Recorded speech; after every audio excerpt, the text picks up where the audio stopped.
ओवीस kitchen या recipe चॅनलमध्ये तुमचे स्वागत आहे. तर आज आपण चक्क बीटावरती बेसन पीठ टाकून एकदम नवीन अशी रेसिपी करणार आहोत.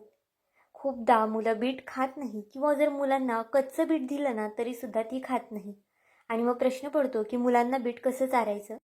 तर ही रेसिपी अशी आहे ना की मुलांनाच काय मोठ्यांनासुद्धा खूप जास्त आवडणारी आहे. रेसिपी खूप जास्त वेगळी आहे, अगदी झटपट बनणारी आहे आणि कमीत कमी साहित्यामध्ये सुद्धा बनते. त्यामुळे ना प्रत्येकाने ही रेसिपी केलीच पाहिजे. आवर्जून सांगते, कारण की खूप जास्त अप्रतिम ही रेसिपी तयार होते आणि अगदी पटकनी बनते, खूप जास्त वेळसुद्धा लागत नाही. पाहुणे-रावळे आले ना तर नक्कीच आवर्जून बनवा, कारण की त्यांनासुद्धा आश्चर्य वाटेल की हा पदार्थ जो आहे ना तो बीटापासून बनलेला आहे. तर चला आता थोडाही वेळ न घालवता लगेच आपण व्हिडिओला सुरुवात करूया. आता इथे ना आपण 2 बीटं घेतलेली आहे. पण जर तुम्ही जास्त लोकांसाठी करत असाल तर 2 बीटांचा वापर करा किंवा मग घरात खाण्यासाठी करत असाल ना तर 1 बीट घेतलं तरी चालेल. आता बघा, बीट एका साईडला तोपर्यंत ठेवून देऊया. आता इथे एक मीडियम आकाराचा कांदा अगदी बारीक असा कट करून घ्यायचा आहे. पाहू शकता, कांदा छान बारीक कट करून घेते मी. जर लहान लहान कांदा जर कट करता येत नसेल ना तर तुम्ही चॉपरला थोडासा कट केला तरी चालेल. चॉपरमध्ये सुद्धा कांदा अगदी छान बारीक कट होतो. आता एक कांदा इथे पुरेसा आहे एका बीटाला. इथे मी दाखवताना 2 बीट दाखवलं आहे, पण एकाच बीटाचा मी इथे वापर करणार आहे. आपल्या चॅनलवरती ना बीटाच्या भरपूर अशा रेसिपी आहेत, त्यामुळे नक्कीच तुम्ही त्यासुद्धा जाऊन पाहू शकता व्हिडिओ संपल्यानंतर. आणि अगदी पौष्टिक आहे आणि झटपटसुद्धा बनणारे आहेत. आता कांदा बघा कट करून झालेला आहे. आता सगळा कांदा आपण एका बाउलमध्ये काढून घेऊया. एखाद्या वाडक्यामध्ये काढा किंवा मग एखाद्या दुसऱ्या कोणत्या भांड्यामध्ये तुम्ही काढला ना तरी चालेल. कांदा इथे एका वाडक्यात काढलेला आहे. तोपर्यंत इथे एक बीट घेतलेला आहे बघा मी.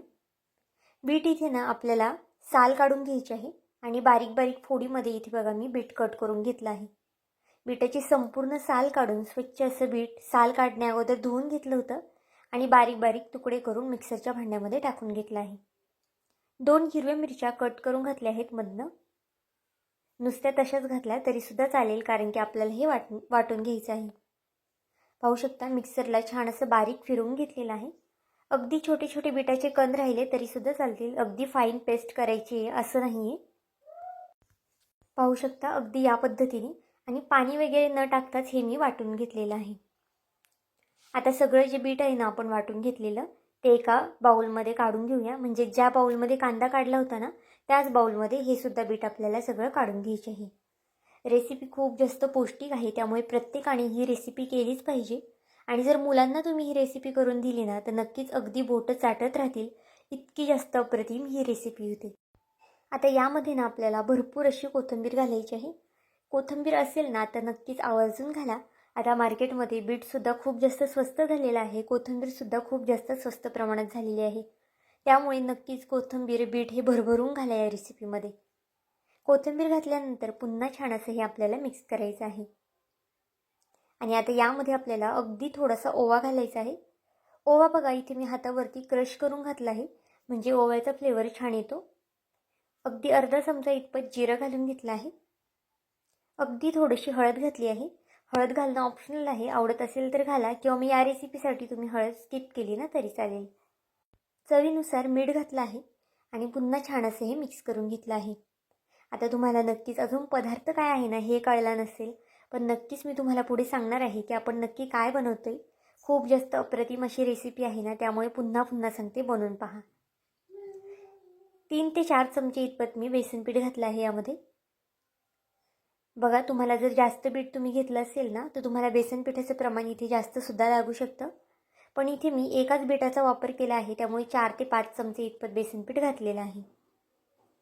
अगदी छान असं हलवून घ्यायचं आहे आणि थोडं थोडं पाणी करून मी हे मिक्स करून घेतलं आहे. पाहू शकता, बॅटर आपलं अगदी पातळसरसुद्धा नाही आणि खूप जास्त घट्टसुद्धा नाही. अगदी याच पद्धतीने हे बॅटर आपल्याला ठेवायचं आहे. तुम्ही जर खूप जास्त पाणी घातलं ना मग बॅटर तुमचं पातळ होऊ शकतं, किंवा मग जर चुकून बॅटर पातळ झालं असेल, कारण की बीटामध्ये आपण मीठसुद्धा टाकलं होतं त्यामुळे सुद्धा पाणी सुटू शकतं, तर तुम्ही बेसन पिठाचा वापर इथे थोडा जास्तीचा केला तरी चालेल. आता आपलं पीठ तयार झालेलं आहे.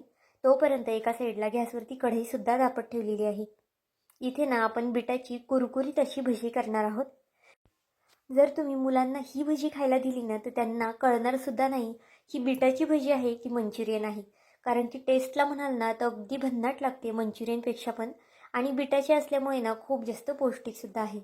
मुलांनाच काय मोठ्यांनासुद्धा कळणार नाही की हे आपण बिटाची भजी केलेली आहे. ज्यांना बीट आवडत नाही ना त्यांच्यासाठी आवर्जून करा ही रेसिपी, कारण की खरंच त्यांनासुद्धा आश्चर्य वाटणार आहे. अजिबातच बिटाचा फ्लेवर यामध्ये येत नाही किंवा बिटाचा वाससुद्धा येत नाही. बघा, अगदी छोटी छोटी अशी भजी आपल्याला यामध्ये सोडून घ्यायची आहे. जर तुम्ही लहान लहान भजी सोडली ना तर भजी अगदी कुरकुरीत होते, खुसखुशीत होते मस्त. जर खूप जास्त मोठी सोडली ना तर मग आतून भजी थोडीफार मऊ होते. बघा, अजिबातच कढईला खाली चिकटलेली वगैरे नाही, अगदी सहज तेलामध्ये तरगून येते. आता मीडियम टू फास्ट गॅसवरती आपल्याला ही भजी तळून घ्यायची आहे. एक 3 ते 4 मिनटं तुम्हाला लागू शकतात भजी तळायला, म्हणजे आतमध्ये सुद्धा छान बीट शिजतं आणि भजीसुद्धा वरनं छान खुसखुशीत होते. पाहू शकता भजीचा रंग किती छान दिसतोय बीटामुळे.